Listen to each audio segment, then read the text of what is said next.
Welcome back, everyone. Thanks for joining me. If you like the content I've created so far, I'd love if you would hit the subscribe button, and then you'll receive notifications of my new content. This set of cubes, I decided to use encaustic gesso because the last set that I did, the wood was extremely porous, and the hot wax would just soak right into it. It was kind of crazy to watch. So this time I decided to add a couple of layers of encaustic gesso. And once I let the layers dry and I started adding the wax, it was a very smooth surface.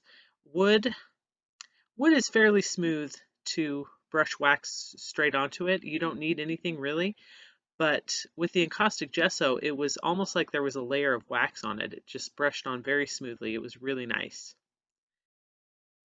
Another thing to think about when you're doing cubes is that at one point all of the surfaces are going to be on your table. So you want to make sure that the table is very clean as possible. I know my table doesn't look very clean, but I've spent some time scraping off all the extra wax and ink and as much as I could get and wiping it down to make sure it was as clean as possible so I don't get any residue on my wax surfaces.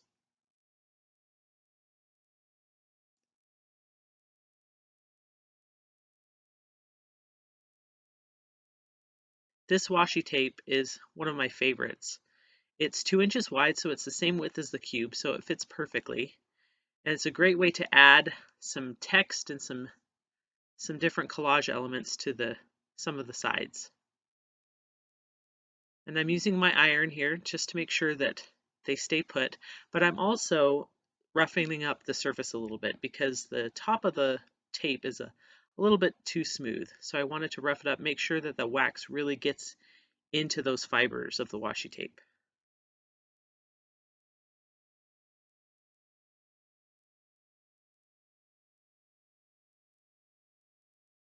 Now I've got a little residue that's appearing on the surface, and at first I wasn't sure where it was coming from. I thought it might have been the heat making the ink of the washi tape, but it turns out it was just a little bit of residue that had collected around the very edges of my iron. And so I had to spend some time, I cleaned it after every use, but I had to spend some time going around all the edges and getting in all the little crevices.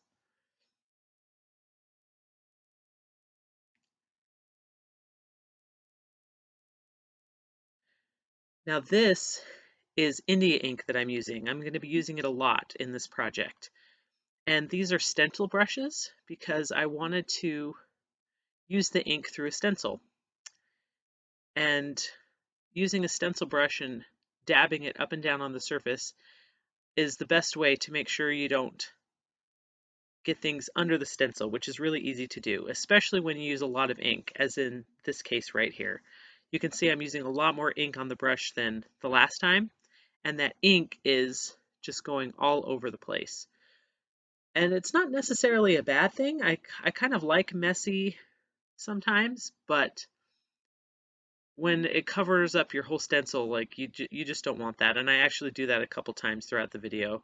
Um, so making sure you have the right amount of ink, getting rid of any excess is a good idea when you're using a stencil.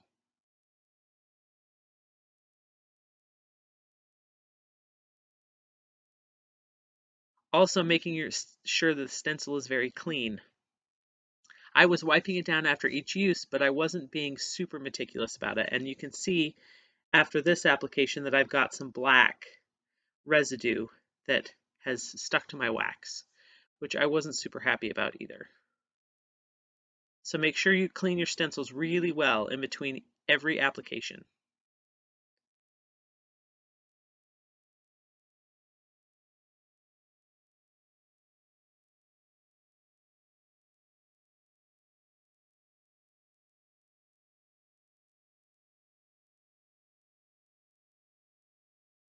Adding collage elements like this is with my iron is something I'm still practicing.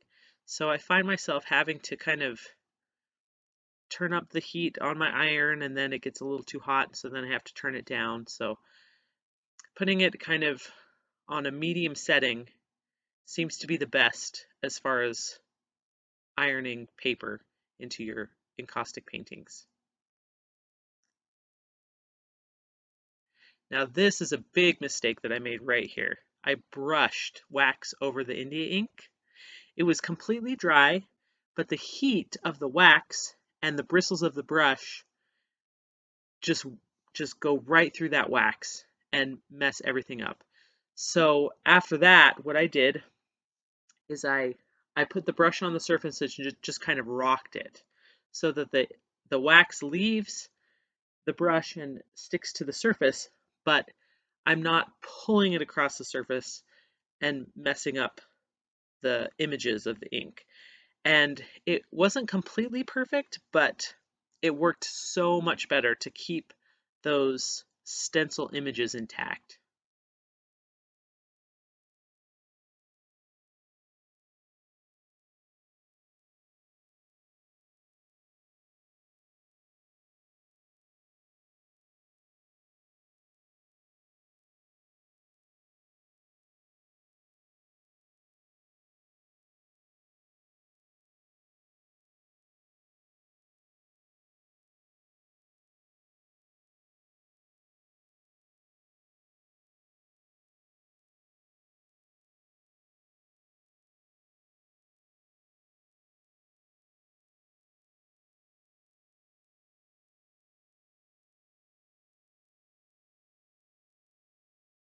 There I go with the rocking, and it works a lot better.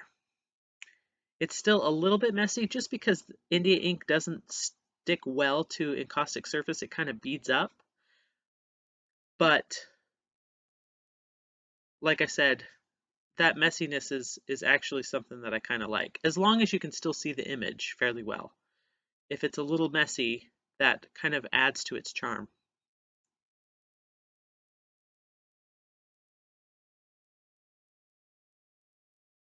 But be really careful when you fuse it, because you can easily mess up the image through the wax.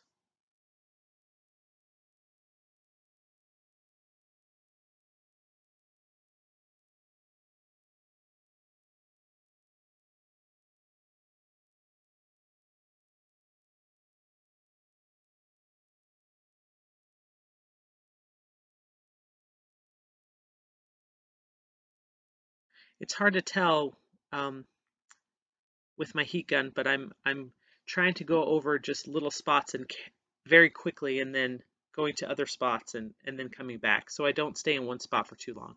That's the best way to fuse, so to make sure that you don't mess up the ink image underneath the wax.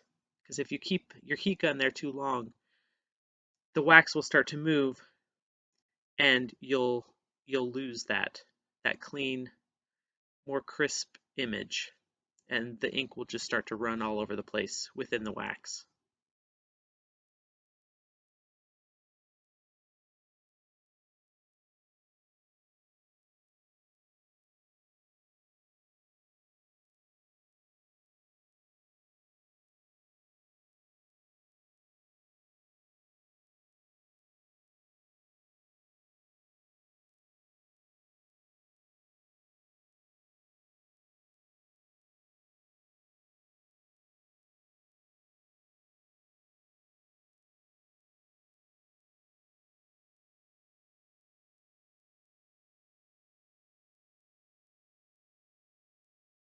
I've been doing better with my stencils the last couple times, not adding too much ink and getting some better image transfers where the ink doesn't slip under the stencil.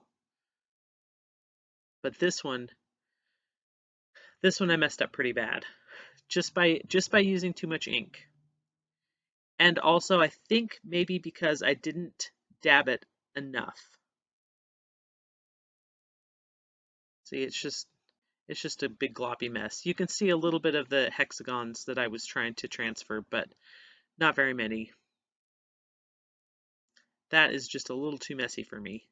But, sometimes things happen.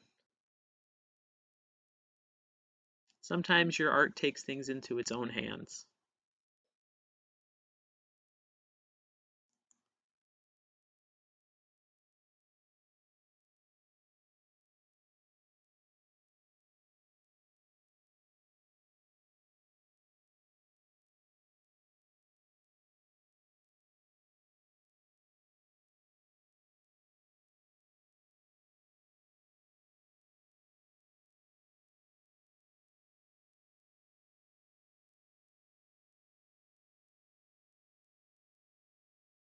The stencils tend to stick fairly well to the wax to keep them in place, and so that's why I'm kind of pushing them down to try to maximize that stick so that I can minimize the amount of ink that gets under it.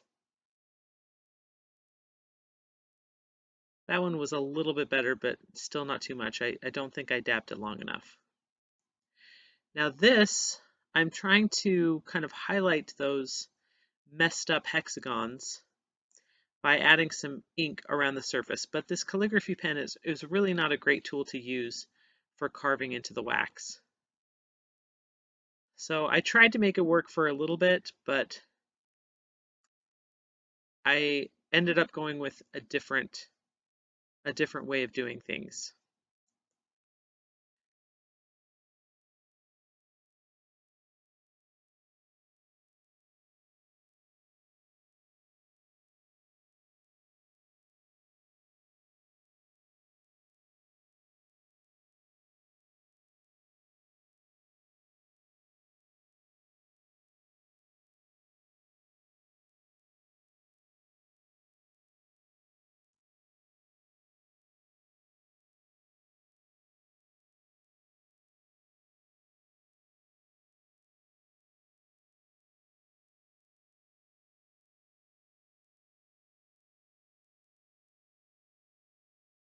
I love adding the little elements of yellow because I think they really pop against the black. But when I do it through a stenciled image, the yellow is too bright and too light to really make out what the image is. So I'm going to try carving around the shapes like I did with the calligraphy pen, only this time, instead of trying to highlight them with ink and carve into the wax at the same time, I'm going to use my awl and just carve in and then add some ink.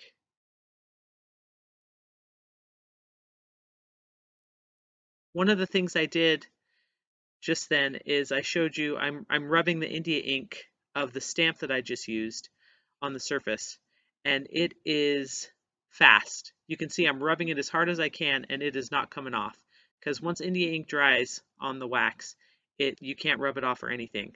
Now it will, if I try to brush it with the wax, it will brush off, but that's just because of the heat and the bristles. So now you can see I'm carving the shapes to highlight the yellow with some black. And once I've carved the lines through the stencil, I'm adding ink into those little trenches. And this worked a lot better than trying to add ink and carve those lines at the same time.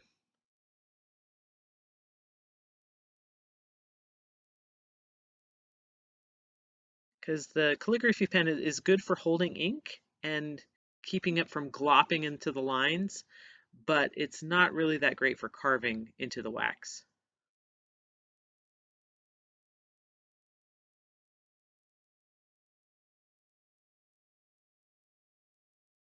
And it just looks so much better with that kind of highlight around it.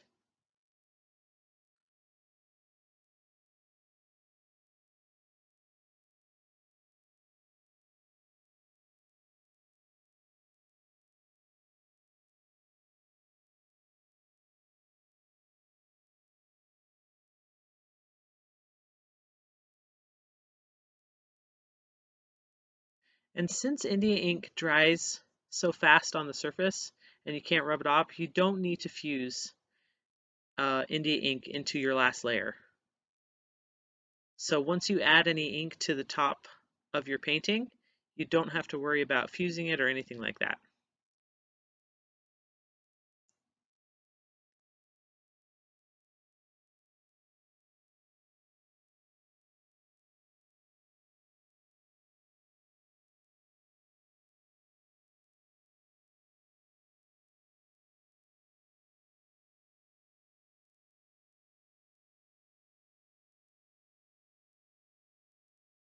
Right, so here I'm highlighting the bee that I had added yellow ink to, just so you can see what the image is, because with just the yellow you can't really see what it is.